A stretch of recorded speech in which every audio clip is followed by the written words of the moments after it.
Hello बच्चों, mission ज्ञान से मैं ज्योति जवर राजस्थान सरकार और वेदांता के CSR इनिशिएटिव ई कक्षा में आपका स्वागत करती हूँ।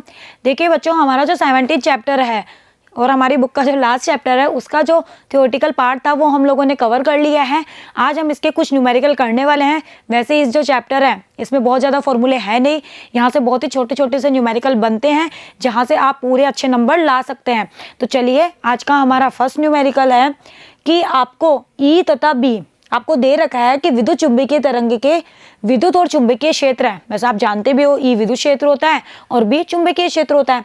तो विद्युत चुंबकीय तरंग का जो संच खंड है वो किसके अनुदिश होगा। मतलब ये कि वो आपको ये पूछना चाह रहा है कि ई और बी अगर आपके इलेक्ट्रिक फील्ड और मैग्नेटिक फील्ड है तो आपको अच्छे से पता है कि हमारी जो विद्युत चुंबकीय तरंग होती है वो इनके दोनों के परपेंडिकुलर जो तल होता है उसमें संचरण करती है। तो परपेंडिकुलर कब मिलता है? जब ई क्रॉस बी होता है, यही तो होता है। तो बताओ क्या होगा? Vector A cross B. ये वेक्टर साइन है, ये बार नहीं है, वेक्टर साइन है। ई डॉट बी तो कभी हो नहीं सकता, ई क्रॉस बी।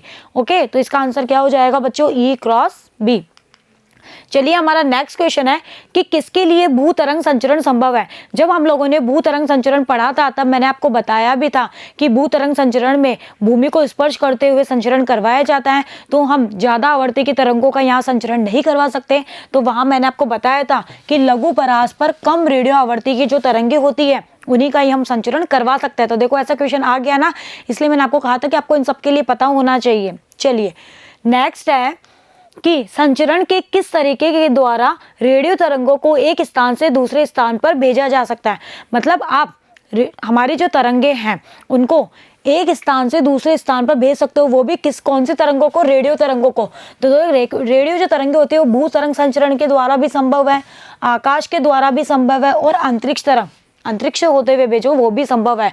तो आंसर क्या आएगा बच्चों इसका? कि सारी की सारी जो संचरण है उनके द्वारा हम रेडियो तरंगों को एक स्थान से दूसरे स्थान पर भेज सकते हैं। तो देखो, बिल्कुल यहाँ से थ्योरेटिकल टाइप क्वेश्चन ही ज्यादा बनते हैं। अब हमारा नेक्स्ट क्वेश्चन है कि एक्स दिशा में संचरित समतल ज्यावक्रीय विद्युत चुंबकीय कोई तरंग है जिसमें ई का जो अधिकतम मान है वो किसी क्षण दे रखा है आपको 600 वोल्ट पर मीटर।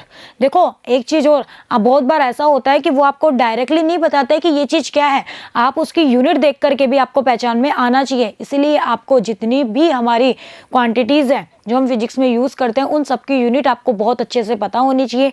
ई की यूनिट मैंने आपको वोल्ट पर मीटर भी बताई थी ना। तो ये आपको ई की वैल्यू दे रखा है। इस बिंदु पर चुंबकीय क्षेत्र का मान ज्ञात करो। अब देखो, आपको ई और बी में रिलेशन अगर पता है तो आप आसानी से इसको कर सकते हो। जब हमने विद्युत चुंबकीय तरंग पढ़ी थी तो वहां मैंने आपको ई और बी में एक रिलेशन बताया था ना कि इनका जो अनुपात होता है वो नियत रहता है और वो किसके बराबर होता है? हमारी लाइट वेलोसिटी के, बताया था ना। तो बस यहाँ पर आपको ये फॉर्मूला पता होना चाहिए। ई अपॉन बी जो था वो सी के बराबर था। तो अगर आपको ये फॉर्मूला पता है, ये सी स्मॉल आएगा क्योंकि लाइट वेलोसिटी होती है। तो बताओ, यहाँ से बी नहीं निकाल सकते? बी कितना हो गया? ई बाई सी। ई की वैल्यू आपको गिवन है, सी की वैल्यू वो आपको दे ना दे ये तो स्टैंडर्ड वैल्यू है जो हमें पता होनी चाहिए। बस दोनों ही एक ही पद्धति में है तो इसको जब सॉल्व करेंगे तो बी की यूनिट क्या होती है? Weber per metre square.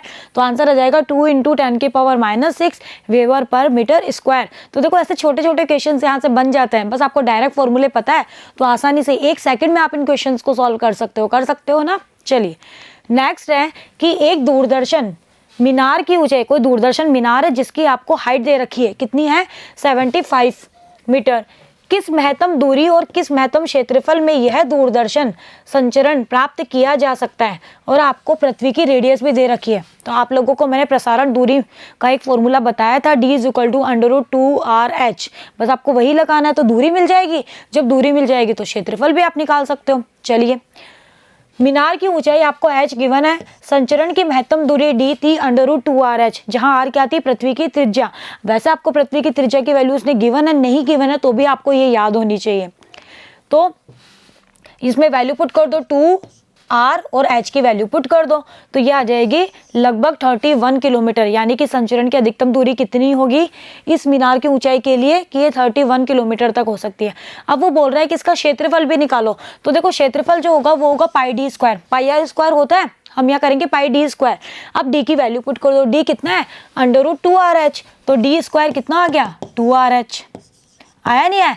तो यहाँ पर वैल्यू पुट कर दी, 2RH इसकी और पाई ऑलरेडी था, तो 2πRH सबकी वैल्यू पुट कर दो। ये रहा 2, ये रहा पाई, ये रहा R और ये रहा H, तो ये आ जाएगा A। कितना आएगा?